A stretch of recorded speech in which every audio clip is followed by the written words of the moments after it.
Students 7th class, आज मैं आपको क्रिया पढ़ाने जा रही हूँ। ठीक है, तो सबसे पहले हम इसका अर्थ देखेंगे। क्रिया का अर्थ क्या होता है?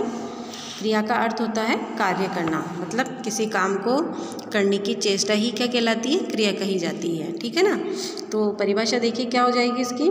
जिस शब्द से किसी काम के करने या होने का बोध हो उसे हम क्रिया कहते हैं। समझ में आ गया ना। क्रिया का अर्थ तो क्या होता है? कार्य करना। परिभाषा क्या है? जिस शब्द से किसी काम के करने या होने का बोध हो उसे क्रिया कहते हैं। जैसे रीमा गाती है ना, तो गाने का काम कर रही है रीमा। बच्ची हंसती है तो हंसने का काम हो रहा है। बच्चे खेल रहे हैं तो यहाँ पर खेलने का काम हो रहा है ना। फिर है धातु। तो क्रिया का जो मूल रूप होता है उसे हम क्या कहते हैं? धातु कहते हैं। क्रिया के मूल रूप को धातु कहते हैं। जैसे पढ़ना है तो पढ़ना में पढ़, ये क्या है? धातु है। मूल रूप क्या है? धातु। तो धातु क्या हो गई? पढ़ना में पढ़। पढ़ से ही तो पढ़ना बन रहा है ना। लिखना तो उसमें लिख धातु हो गया, लिख से ही लिखना बन रहा है। समझ में आ गया ना। ये देखिए इधर दिया हुआ है, पूरा देख लीजिए। जैसे पढ़, लिख, हंस, रो, चल आदि है ना, ये सब क्या है? धातु के साथ प्रत्यय जुड़ जाता है तो वो क्रिया बन जाती है। जैसे पढ़ में ना प्रत्यय जुड़ गया तो पढ़ना हो गया। लिख धातु में ना जुड़ गया तो लिखना हो गया। हंस धातु में ना जुड़ दिया तो हंसना हो गया। समझ में आ गया ना। तो क्रिया के मूल रूप को हम क्या कहते हैं? धातु कहते हैं। फिर है क्रिया के भेद। तो कर्म की दृष्टि से क्रिया के भेद दो होते हैं। कितने होते हैं? कर्म के आधार पर क्रिया के दो भेद होते हैं। एक तो है सकर्मक क्रिया और एक है अकर्मक क्रिया। सकर्मक क्रिया किसे कहते हैं? वे क्रियाएं जिसके साथ कर्म लगे हों तथा क्रिया का फल कर्म पर पड़े, वह सकर्मक क्रिया कहलाती है। इजी लैंग्वेज में हम समझ सकते हैं, जिस क्रिया के साथ कर्म होता है वो सकर्मक क्रिया कहलाती है ना। समझ में आ गया। जैसे लता ने खाना खाया। अब यहाँ क्रिया क्या है? खाया। अब क्या खाया? खाना खाया। समझ में आ गया ना। कर्म आ गया इसमें। लता तो क्या है? सब्जेक्ट है, क्रिया है ना।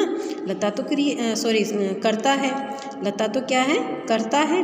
और खाया क्या है? क्रिया है। अब इसमें कर्म क्या हो गया? खाना। तो अब क्रिया के साथ कर्म आ रहा, तो ये कौन सी क्रिया है? सकर्मक क्रिया है। समझ में आ गया। वे क्रियाएं जिनके साथ कर्म आता है और क्रिया का फल कर्म पर पड़ता है तो वो क्रिया कौन सी कहलाती है? सकर्मक क्रिया कहलाती है। जैसे मैंने 4 आम खाए, यहाँ पर भी खाने का काम हो रहा है। क्या खा रहे हैं? आम खा रहे हैं। ठीक है ना। फिर है अकर्मक क्रिया। अकर्मक क्रिया किसे कहते हैं? वे क्रियाएं जिनके साथ कर्म न लगे हो तथा क्रिया का व्यापार एवं फल दोनों ही किस पर पड़ रहा हो? दोनों ही कर्ता में रहे हों, वो अकर्मक क्रिया कहलाती है। जैसे आप इजी लैंग्वेज में ऐसे समझ सकते हो, वे क्रियाएं जिनके साथ कर्म नहीं होता है तथा क्रिया का फल या व्यापार कर्ता पर पड़ता है तो वो अकर्मक क्रिया कहलाती है। समझ में आ गया। जैसे रमन हंस रहा है ना।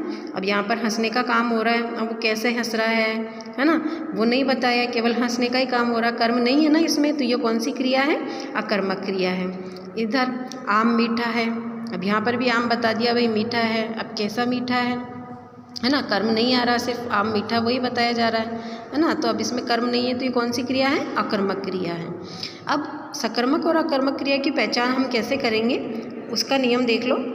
क्रिया के साथ क्या, किस तथा किसको प्रश्न जोड़ने पर यदि उत्तर मिले तो क्रिया सकर्मक होती है। समझ में आ गया। जैसे उत्तर, अब यहाँ पर हमने जैसे ये उदाहरण दिया, रमन हंस रहा है। अब कैसे हंस रहा है, किसको हंस रहा है, क्या हंस रहा है, कोई उत्तर नहीं मिल रहा ना यहाँ पर, तो ये अकर्मक क्रिया है। और अगर उत्तर मिल जाता है तो वहाँ पर सकर्मक क्रिया होती है। समझ में आ गया।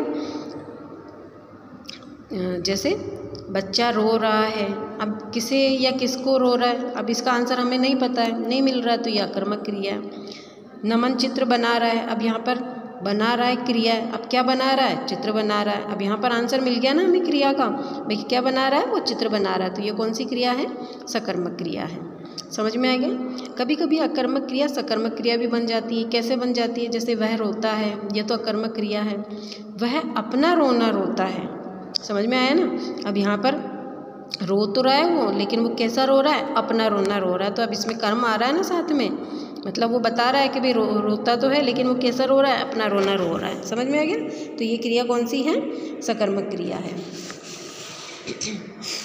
फिर है सकर्मक क्रिया के भी दो भेद होते हैं, एक तो है एक कर्मक और दूसरा है द्विकर्मक। एक कर्मक मतलब एक कर्म होता है क्रिया के साथ, और द्विकर्मक मतलब क्रिया के साथ दो कर्म होते हैं। जैसे देख लीजिए, एक कर्मक क्रिया जिस क्रिया का एक ही कर्म होता है वह एक कर्मक क्रिया कहलाती है। जैसे हिरण घास खाता है, अब इसमें क्रिया क्या है, खाता है। अब इसमें क्या खाता है, घास खाता है। अब एक ही कर्म आ रहा है ना, हिरण तो करता हो गया। जहाँ क्रिया के साथ एक ही कर्म आता है वो एक कर्मक क्रिया है। ठीक है। द्विकर्मक क्रिया जिन क्रियाओं के दो कर्म होते हैं उन्हें द्विकर्मक क्रिया कहते हैं। जैसे अब इसमें दो कर्म आएंगे क्रिया के साथ। जैसे नमन ने सोहन को पुस्तक दी। अब क्रिया तो क्या है इसमें, दी है ना, देना, दी क्रिया है। अब क्या दी, पुस्तक दी। अब दूसरा आंसर एक और कर्म क्या निकल रहा है, किसको दी, सोहन को दी। तो दो कर्म हो गए इसमें, तो ये कौन सी क्रिया है, द्विकर्मक क्रिया है।